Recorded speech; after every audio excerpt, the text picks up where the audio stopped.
हमारे साथ बातचीत करने के लिए हैं मध्य प्रदेश के इंडस्ट्री मिनिस्टर हैं राजवर्धन सिंह जी। वो हमारे साथ बातचीत करने के लिए हैं। मध्य प्रदेश में बहुत जल्दी इलेक्शन आने वाले हैं सर, लेकिन उसके पहले एक दो तीन बड़े इवेंट जो हैं वो मध्य प्रदेश में होने वाले हैं। प्रधानमंत्री पहुंचने वाले हैं, प्रवासी भारतीयों का सम्मेलन होने वाला है, इन्वेस्टर समिट होने वाला है। क्या कुछ रूपरेखा रहेगी, किस तरीके का रहेगा यह पूरा का पूरा इवेंट, थोड़ा हमारे दर्शकों को बताइए। धन्यवाद। ये कोविड की वजह से थोड़ा सा बीच में गैप आया है, बट 7th हमारा ग्लोबल इन्वेस्टर समिट होने जा रहा है और बायन्युअल इवेंट होता है। बट इस बार हम लोग इसलिए भी ऑप्टिमिस्टिक हैं कि पहली बार इतनी बड़ी मात्रा में फॉरेन पार्टिसिपेशन हो रहा है। अच्छा। हमारे करीब 68 देशों के डेलीगेशंस इसमें पार्टिसिपेंट हैं। 32 एम्बेसीज डायरेक्टली उसमें प्रेजेंट रहेंगी और 2 देशों के राष्ट्रपति खुद इसमें पार्टिसिपेट करने आ रहे हैं। कई कंट्रीज़ के मिनिस्टर्स यहाँ पे आ रहे हैं, तो गयाना और सूरीनाम के प्रेसिडेंट्स हैं। मेरे ख्याल से इम्पोर्टेंट इसलिए भी है कि हमारी जो थीम है इस बार वो फ्यूचर रेडी मध्य प्रदेश है। कार्बन न्यूट्रल हम इवेंट को कर रहे हैं, ज़ीरो वेस्ट हम उस इवेंट को कर रहे हैं। हम कोई प्लास्टिक का वहाँ यूज़ नहीं करेंगे, पेपर रिसाइकल पेपर हम वहाँ पे यूज़ करने वाले हैं। जो हमारा म्यूनसिपल कॉर्पोरेशन इंदौर का है वो जितने भी डेलीगेशंस आएंगे, फॉरेन डेलीगेट्स आएंगे, जो पर्सनालिटीज़ आएंगी, इंडस्ट्री के बड़े बड़े जो लोग आएंगे, उनके नाम से वृक्षारोपण भी हम करेंगे। आइडिया ये है कि उसका जो कार्बन क्रेडिट हमें मिलेगा उससे हम उसको कार्बन न्यूट्रल बनाएंगे। और इंदौर जैसा कि आप जानते हैं कि सक्सेसिवली 6 साल लगातार क्लीनेस्ट सिटी है हमारे देश का, तो अपबीट है, ऑप्टिमिस्टिक हैं हम। और प्रवासी भारतीय दिवस के लिए प्रधानमंत्री स्वयं पधार रहे हैं। बिल्कुल स्वयं पधार रहे हैं, हम चलते हुए चर्चा भी करेंगे। तो मध्य प्रदेश के लिए कितना अहम हो जाता है, क्योंकि प्रधानमंत्री भी आने वाले हैं। प्रधानमंत्री का जो विज़न है, चाहे वो पर्यावरण को लेकर हो या ग्रोथ को लेकर हो, FDI को लेकर हो, इन तमाम मानकों पर मध्य प्रदेश सरकार खरी उतरेगी इस बार। देखिए, मध्य प्रदेश के लिए बहुत इम्पॉर्टेंट इसलिए है कि अगर हम एक बेंचमार्क स्टडी करें, जैसा आप कह रहे हैं कि क्यों इतना इम्पोर्टेंट है, जब भाजपा सरकार बनी थी 2003 में, तब से अब तक हम अगर कंपैरिजन भी एक करें तो वहाँ बेरोज़गारी का बेहाल था। जहाँ करीब 9 से 10% थी, आज हम करीब 2% पे आ गए हैं। और देश में लीस्ट जो 4 स्टेट्स हैं उसके अंदर हमें इंडस्ट्रियल ग्रोथ की आप बात करें तो इंडस्ट्रियल ग्रोथ नेगेटिव थी, आज हम 24% से इंडस्ट्री में ग्रो कर रहे हैं। एक बीमारू राज्य हुआ करता था मध्य प्रदेश, आज हमारे पास इलेक्ट्रिसिटी सरप्लस है, हमारे पास 2 लाख एकड़ का लैंड बैंक है, हमारे पास 1000 MQM वाटर एडिशनल इंडस्ट्री के लिए है। हम भारत का हृदय स्थल है, उसको हमने एडवांटेज में कन्वर्ट किया है। आप देखिए 50% इस देश का बाज़ार मध्य प्रदेश के अंदर और इर्द गिर्द यहाँ पे है। सभी मेजर जितने भी नेशनल कॉरिडोर्स हैं, चाहे मुंबई दिल्ली कॉरिडोर हो, चाहे आपका ईस्ट वेस्ट कॉरिडोर हो, चाहे नॉर्थ साउथ कॉरिडोर हो, चाहे अभी जो इंडस्ट्रियल नोड्स हम डेवलप कर रहे हैं, अब मात्र 6 घंटे में आप दिल्ली, 6 घंटे में आप बॉम्बे पहुंच सकते हैं। गति शक्ति पे हमने लॉन्च किया है, आपको पता है। और हमें उस वक्त पता लगा कि जो इंटरनेशनल एवरेज लॉजिस्टिक्स पे है वो करीब 7% का स्पेंड है, हमारे देश में करीब 14% का स्पेंड हो रहा है। तो लॉजिस्टिक्स और वेयर हाउसिंग के लिए मध्य प्रदेश आइडियल है। मतलब कहने का कि मध्य प्रदेश बढ़ तो रहा है, लेकिन मध्य प्रदेश की कहीं ना कहीं विकास के साथ में जो पर्यावरण को कहीं ना कहीं ताक पर रख दिया जाता था, अब वो नहीं होगा। अब आप पर्यावरण के सुधार के लिए जो पहले से इंडस्ट्रीज़ हैं उनको भी टाइट करेंगे और आने वाले दिनों में जो इंडस्ट्रीज़ आएंगी उनको भी इस तरीके से काम करेंगे कि जो कार्बन उत्सर्जन है वो ना के बराबर हो जाए। और जो ऑलरेडी हो रहा है उसके बारे में भी सरकार ने सोचा है, वो भी हम कर रहे हैं। जैसा कि आपको पता है कि हमारा फॉरेस्ट कवर काफ़ी अच्छा है।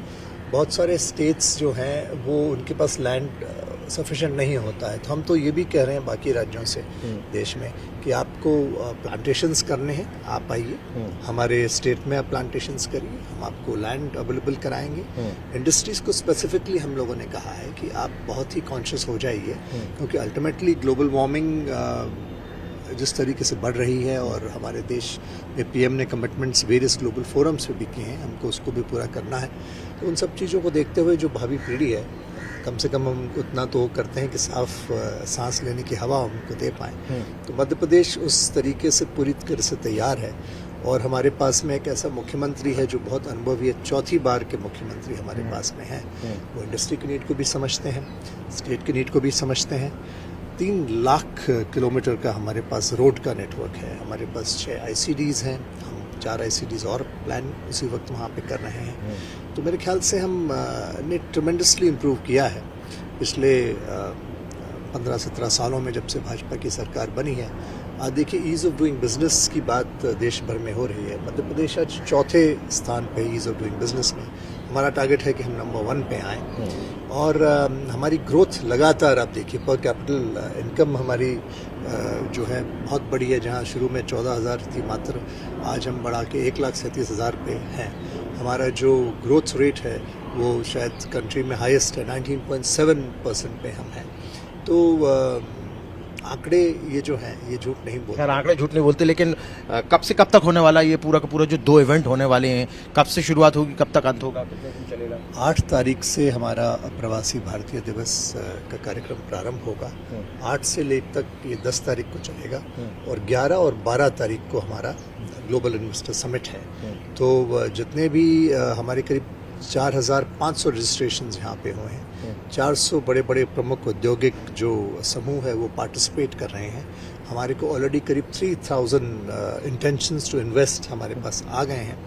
1-to-1 मीटिंग्स के लिए डायरेक्टली पोर्टल पे जो रजिस्ट्रेशन हुए हैं CM के साथ में 300 लोगों के ने अलग से रजिस्ट्रेशन किए हैं।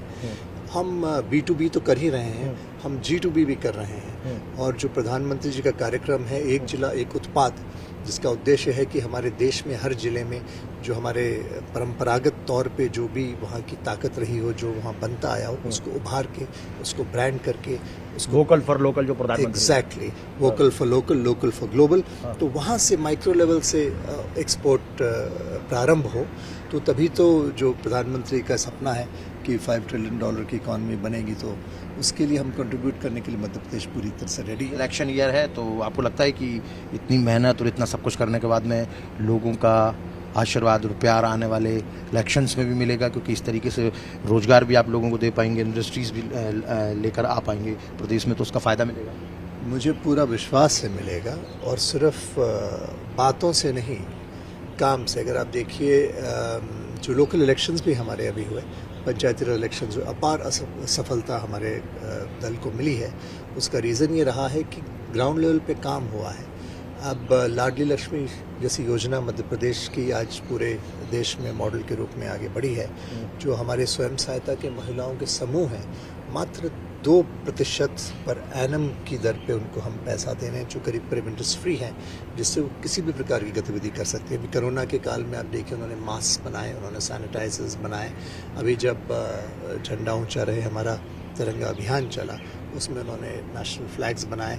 हर तरीके के बाकी भी इंडस्ट्रियल जहाँ भी उनको हम लोग उनका एम्प्लॉयमेंट का अपॉर्चुनिटी दे सकते हैं, वो भी हम लगातार दे रहे हैं। बिल्कुल लगातार देना है। तो निश्चित तौर पर आप देखने वाली बात होगी कि 8 तारीख से लेकर 11-12 तारीख तक लगातार कार्यक्रम होंगे। 2 बड़े बड़े प्रोग्राम्स होने वाले हैं, प्रधानमंत्री आने वाले हैं, प्रवासी भारतीय सम्मेलन होगा, उसके अलावा ग्लोबल इन्वेस्टर्स मीट होगा।